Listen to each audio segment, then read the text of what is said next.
देश के सबसे बड़े सूबे के सबसे बड़े भगवा सरदार के शब्दों में जब आत्मविश्वास बेहिसाब है, सियासत को साधने वाले योगी जब अपने 8 वर्षों के राजकाज को लेकर आश्वस्त हैं, कुंडलधारी मुख्यमंत्री का यकीन जब विस्तार ले रहा है, सियासी शत्रुओं को सवालों के चक्रव्यूह में खड़ा करने वाले योगी आदित्यनाथ जब अपनी नीति और रणनीति को सर्वश्रेष्ठ प्रमाणित कर रहे हैं, तब उत्तर प्रदेश के अगले विधानसभा चुनाव से 2 बरस पहले लोगों के मन में यह सवाल उठ रहा है कि क्या 2027 में बीजेपी की उत्तर प्रदेश में हैट्रिक लगने वाली है? क्या 2027 में योगी आदित्यनाथ ही मुख्यमंत्री बनेंगे या 2024 की तरह अखिलेश यादव कम बैक करेंगे? ये सवाल इसलिए पूछे जा रहे हैं क्योंकि 2024 के चुनावी नतीजों के बाद शाब्दिक धुरी पर तमाम तरह के कयास परिक्रमा कर रहे हैं। 2024 के लोकसभा चुनावों में उत्तर प्रदेश में बीजेपी की अनपेक्षित सीटें आने के बाद योगी की कुर्सी के डामाडोल होने की अटकलें लगाई जाने लगी। आए दिन योगी के खिलाफ पार्टी में अंदरूनी षड्यंत्र की खबरें आती रही। कहा तो यहां तक जाता रहा कि दिल्ली और लखनऊ में आपसी संबंध ठीक नहीं है, लेकिन योगी आदित्यनाथ ने केंद्रीय नेतृत्व के साथ अपने संबंधों को कुछ यूं सुलझाया था।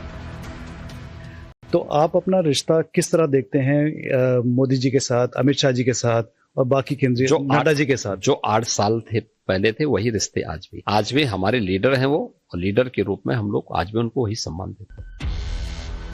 नरेंद्र मोदी और अमित शाह के साथ अपने रिश्तों की बेबाक और बेलौस व्याख्या करने वाले योगी आदित्यनाथ को यकीन है कि 27 की चुनावी पिच पर भगवा पार्टी की हैट्रिक तय है।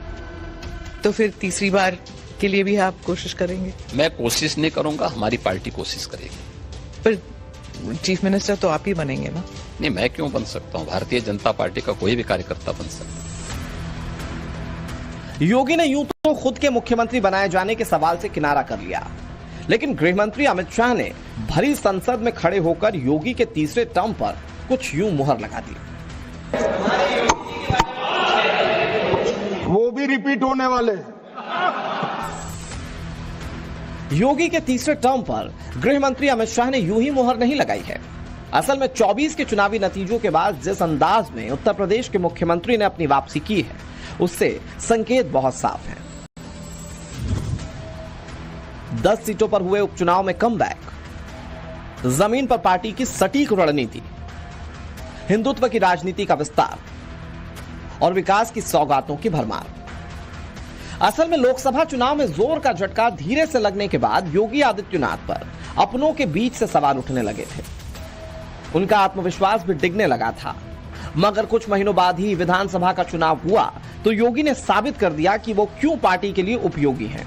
10 सीटों पर हुए विधानसभा उपचुनाव में 8 सीटों पर बीजेपी के उम्मीदवार जीते।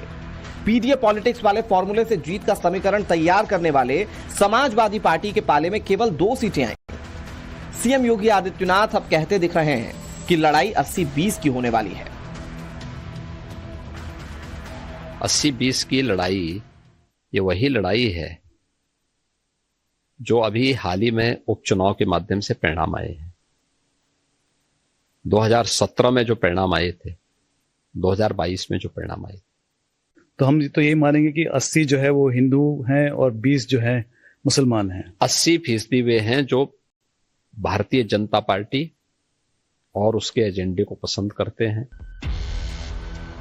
सिर्फ उपचुनाव में ही नहीं, बाकी राज्यों में विधानसभा के चुनाव हुए तो वहां भी योगी की गढ़ी थ्योरी ही सुपरहिट रही। इन सबके बीच योगी ने अद्भुत और ऐतिहासिक महाकुंभ का सफल आयोजन कर देश के सनातनियों को बड़ा संदेश दिया।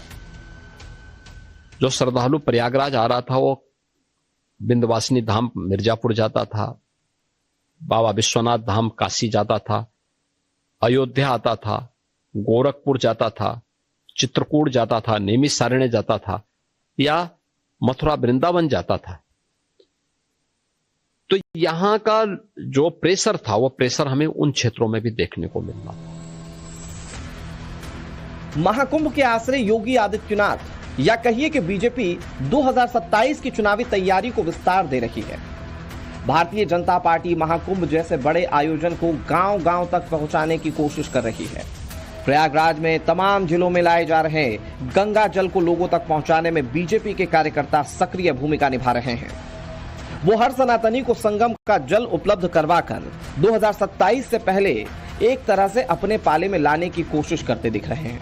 जाहिर है कि भगवा पार्टी ने अभी से 2027 के चुनाव की तैयारी शुरू कर दी है। भारतीय जनता पार्टी के संगठनात्मक चुनाव की प्रक्रिया को अभी पूरे प्रदेश में कराया जा रहा है। पिछले दिनों यूपी में जिला अध्यक्ष का चुनाव हुआ तो उसमें बीजेपी ने समाजवादी पार्टी के पीडीएस समीकरण को ध्वस्त करने की पूरी रणनीति पर काम किया। जिला स्तर पर पिछड़ा और दलित वर्ग को विशेष तरजीह दी जा रही है। बीजेपी यादव जाति के नेताओं को भी संगठन में जिम्मेदारी दे रही है। बीजेपी को उम्मीद है कि संगठन में यह बड़ा अवसर मिलने के बाद निचले स्तर पर प्रभाव रखने वाले नेता अपने जातीय पॉकेट्स को पार्टी की ओर खिसकाने का प्रयास करेंगे। एक तरफ बीजेपी संगठन को नए सिरे से गढ़कर वोट बटोरने की कोशिश में जुटी है, दूसरी ओर योगी आदित्यनाथ अपने 8 साल के कामकाज को कुछ यूं गिना रहे हैं। अभी हमने 60,000 से अधिक पुलिस की भर्ती की है, एक भी भर्ती पर उंगली नहीं उठा सकता। इन 21-22 वर्षों में जितना गन्ना मूल्य का भुगतान हुआ, मात्र 8 वर्ष में उससे भी 60,000 करोड़ अधिक यानी 2,80,000 करोड़ रुपए का गन्ना मूल्य का भुगतान अन्नदाता किसानों के खाते में पैसा देकर के इस डबल इंजन की सरकार ने किया है। उत्तर प्रदेश के मुख्यमंत्री योगी आदित्यनाथ अगले 3 सालों में सूबे की गरीबी के समूल नाश का ऐलान भी कर रहे हैं। समृद्ध राज की लकीरें खींचने के लिए योगी बेचैन दिख रहे हैं। मैं आपको इस बात के लिए आश्वस्त करने के लिए आया हूं, अगले 3 वर्ष के अंदर उत्तर प्रदेश से गरीबी को हर हाल में पूरी तरह समाप्त करके एक समृद्ध राज्य के रूप में स्थापित हमें करना है। जीरो पॉवर्टी के लक्ष्य को प्राप्त करते हुए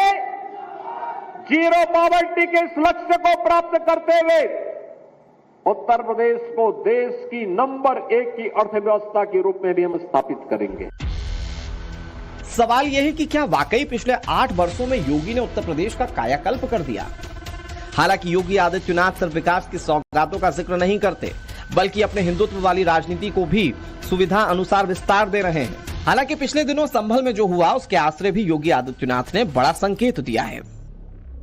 उस आवश्यकता के अनुरूप हम लोगों को जो आवश्यक लगा, आज भी हम लोग कहीं अतिक्रमण होता है तो उसको खाली कराने के लिए उसी का इस्तेमाल होता है।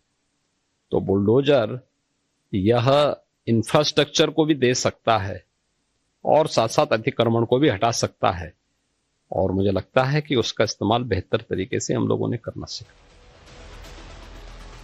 उत्तर प्रदेश के विकास की राजनीति को समझने के लिए आपको 2017 से पहले के उत्तर प्रदेश और आज के उत्तर प्रदेश की तुलना करनी पड़ेगी। आंकड़ों पर गौर कीजिए, जो आंकड़े मैं आपके सामने रखने जा रहा हूं उन आंकड़ों पर गौर कीजिए ताकि आप समझ सकें कि उत्तर प्रदेश में पहले और अब में क्या बदलाव आया। साल 2016-17 में उत्तर प्रदेश का जीएसडीपी लगभग 12.89 लाख करोड़ था। 2024-25 में अनुमानित जीएसडीपी 27.51 लाख करोड़ है।